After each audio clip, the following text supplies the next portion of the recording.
This is Peter Campbell. I'm the president of the Tennessee Valley Lego Club. We're a club in Tennessee and North Alabama. We've got chapters in Knoxville, Nashville, and Huntsville, Alabama. And this is our layout at BrickFair, Alabama, 2016. And so, I guess, could you give us a little bit of a tour of your lovely layout here? Absolutely. We'll start down here. We've got our Nashville chapters, got a little fairground area just to kind of start things off. Lots of Ferris wheels? Lots of Ferris wheels. We love the Ferris wheels. Anything that spins. Very nice, very nice. And so, how did the club form? We started back in about 2008 and started out as a train club, if you can't tell. Okay. And it was just kind of a lug net thing, posted an email, and a few of us got together, and it's kind of taken off ever since. That's amazing, amazing. And you have a beautiful train layout here and a beautiful train yard. So maybe could you point out some of the trains we have on display here? Sure. A lot of these on this table are custom. Of course, you got a few that you recognize with the Santa Fe series and some of the Maersk, but David Bissell, one of our club members, has really pretty much done the rest of them just on his own. Awesome, awesome. And I love the shuttle touch. I believe Huntsville has a little bit of space history, maybe? That's right, yep. Huntsville is called the Rocket City, so we've got a pretty good NASA presence there in town, and so yeah. Awesome, awesome. And then moving on down here, let's take a look at this building here. What is this? This is just one of David's train buildings. So we've got a little depot, I guess, up there, and a restaurant on the top floor, maybe. But just a good view of the trains. Awesome, awesome. And then coming on down here, we have a really cool kind of sunken section. How do you guys achieve a sunken area in the layout like this? Well, that's a good question. This is kind of new for us. We wanted to do a bridge and get a little bit of elevation change. So we just lowered the table, basically, chopped the legs off, and kind of went from there. So this is really just our second layout with a bridge that's functional. And the first show, it didn't work so well, but it's been a pretty good show for it so far. Awesome, awesome. And then moving on down here, what is this, a construction scene or some kind of mining activity? Yeah, John Lennon, one of our members, has done a little construction and mining area here. This is his first show with us, so we're glad to have him on the layout. John Lennon appears to have peeked out behind the curtain there. Hello, John Lennon. And then moving on down, I'm really noticing wonderful ballast that you guys have on the layout. And I know that can be a challenge, just acquiring parts and kind of figuring out who does what. How did you guys approach the challenge of ballasting the tracks on your layout? Well, it's been an ongoing process for the club, in all honesty. It's probably been 4 or 5 years of bulk purchases, and we started with a plan. One of us kind of just started with it. Everybody liked it, and we kind of all hopped on board. So it's been a good thing for a collaborative layout to get something like that over the whole layout of this size. Definitely, definitely. And then I see some lovely train sheds there. Right, yep, that's just one of the Lego kits.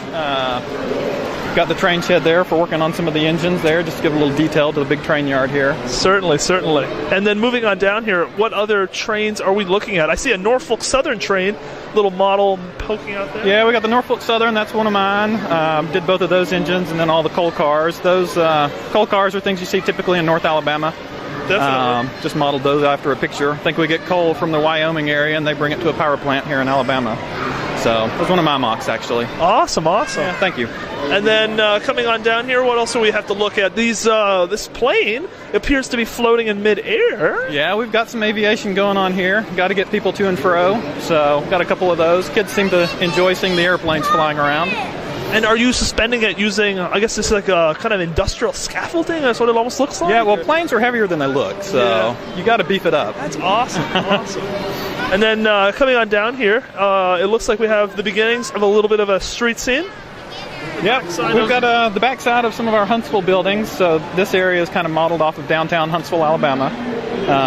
We've got Santa, he was a little late in December, so he's just now delivering toys to North Alabama. That's why he's delivering them to the back of the building. Yeah, exactly. He doesn't want anybody to know what's going on, so there he is. Very cool, very cool.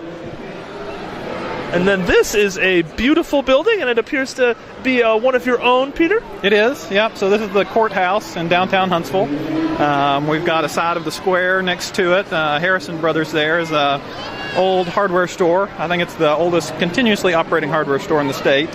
So it's got a little bit of historical significance. Now, when you're building a building based on something that, like a real-life building, I guess you would say, what do you kind of use as your design process? Do you break down the building into like a scale?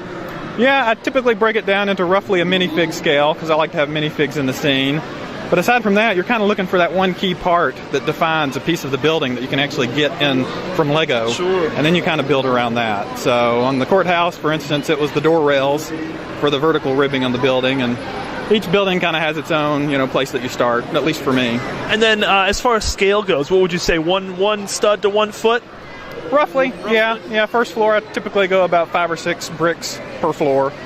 And then it varies a little bit. I'll cheat it on the top floors a little bit, just maybe to save some bricks or get it to fit whatever parts I have to work with. Totally. And then moving on down here, another lovely building, one of your own, I believe? Yep, thank you. Yeah, this is new this year.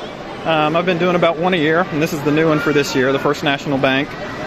It's one of the older buildings in downtown, but I love the copper roof and getting to use that green tile. So that was pretty cool. Now, sand green, that is one of the rarer Lego colors these days. Yeah, my apologies to anybody that's now looking for 1x4 tiles in that color. So I've got them all right there. Awesome.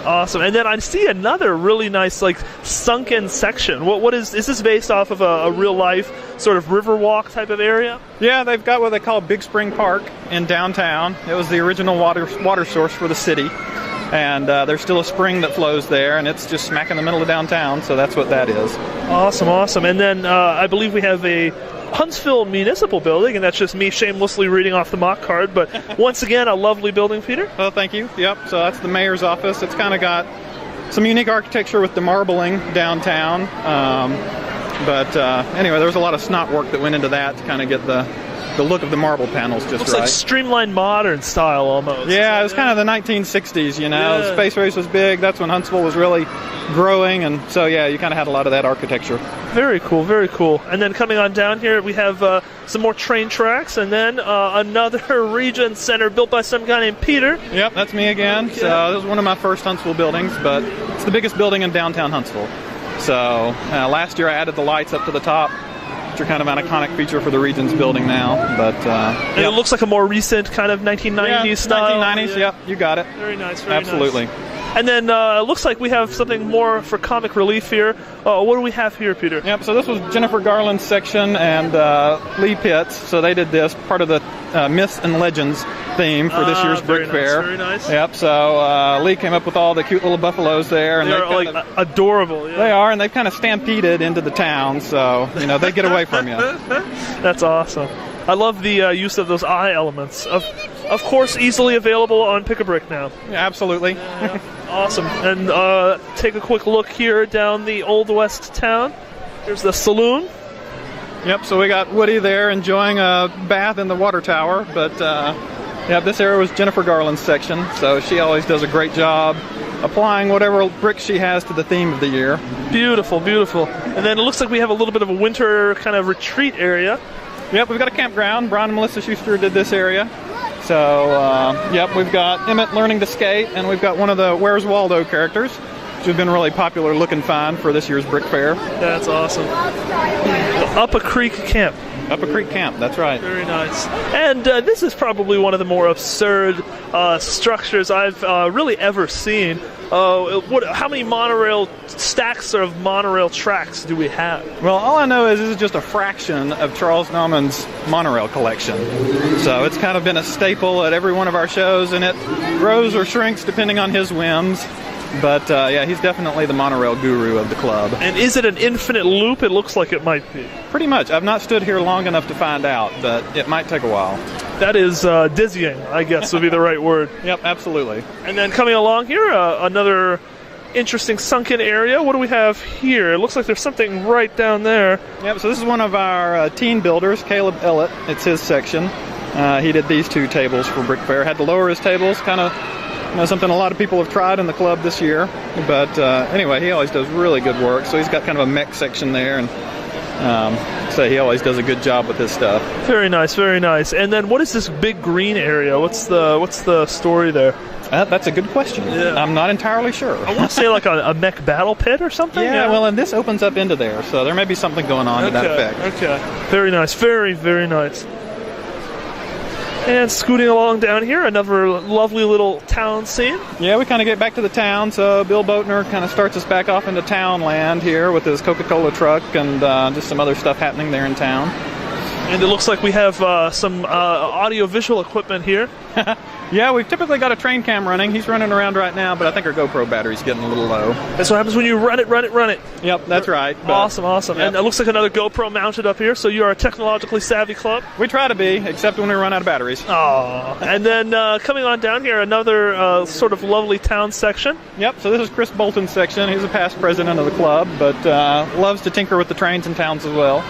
Very nice. And this train station is incredibly eye-catching. Yep, that's one of his custom mocks, so he's done a great job with that. Keeps adding little touches to it each year. Very nice.